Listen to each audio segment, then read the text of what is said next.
Hola amigos de la red literaria, es 10 de agosto, estamos en el Centro Cultural de España y se acaba de presentar el cuarto número de la revista Tinta Expresa. Vamos a conversar con Elton Honores.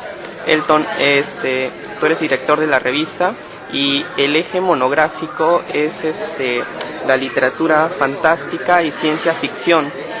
Podemos hablar dentro de la literatura peruana de una tradición o de un canon de la literatura fantástica.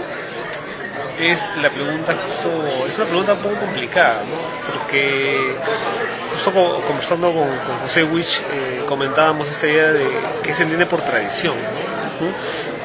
Desde mi punto de vista, la tradición es una construcción de los estudios literarios. Entonces, si asumimos esa definición, entonces es posible hablar de una tradición literaria fantástica en la medida que se puede construir porque hay producción, ¿no? Si asumimos tradición como la idea de que los escritores se leen entre sí y crean una tradición, claro, intertextual, en influencias, es más complicado porque habría que hacer, digamos, análisis textuales más específicos y puntuales. Ese es el asunto. ¿A qué crees que se debe la poca fijación de la crítica literaria peruana al tema precisamente de estudiar escritores como Clemente Palma o como el mismo José B. Adolph, que es el homenajeado en este número de la revista, ¿no? Ya, o sea, bueno, pasa por una cuestión ideológica, pues, ¿no? Y creo que también por una falta de conceptualización, digamos, teórica de lo fantástico, en parte también, ¿no? Entonces, lo fantástico como que no entra, digamos, en las coordenadas, digamos, teóricas e ideológicas de un sector de la crítica que viene digamos, con otro tipo con otro tipo de influencia, ¿no?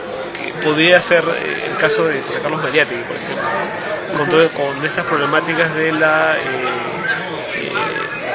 esas problemáticas que intentan plantear el problema de la literatura nacional.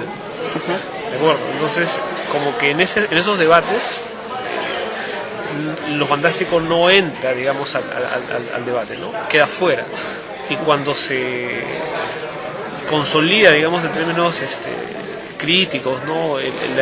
La literatura indígena, o indigenista, que ahora, bueno, aunque también hay distinciones, ¿no?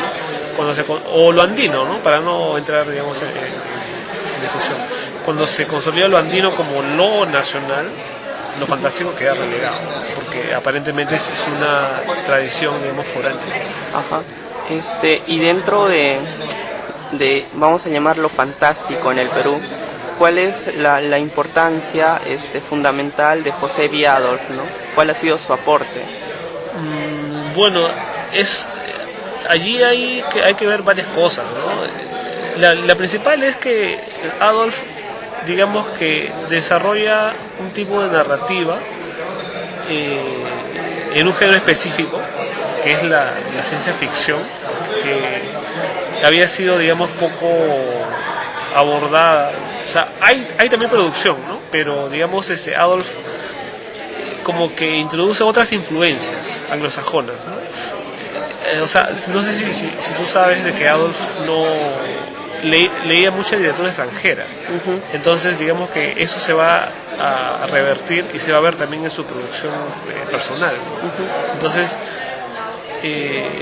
como que no encaja dentro de lo que se hace porque sus referentes son foráneos, no sé si me das cuenta. Sí. ¿No? Entonces un poco va por ahí esa marginación a la obra de Adolph, ¿no? Y por otro lado creo que tiene que ver con ese tratamiento de la ciencia ficción, pero madura, ¿no? La ciencia ficción que habla de platillos voladores, sino más bien una ciencia ficción que reflexiona sobre la condición humana, ¿no? En términos filosóficos. Y por otro lado, que le agrega un componente, digamos, político, ¿no? que es otro punto que se le cuestiona a lo fantástico, ¿no? Ese pretendido sentido escapista, ¿no? En términos generales, cuando más bien estos géneros también refractan esas tensiones, ¿no? Políticas, pero digamos con otros códigos, ¿no? Con otros códigos de los propios géneros. Una pregunta final, para los lectores que quieren familiarizarse con lo fantástico en el Perú, ¿qué libros y claro, qué escritores recomendarías tú? Bueno, supongo libros críticos, ¿te refieres? No, de creación. Ah, libros de Ajá. creación, ya.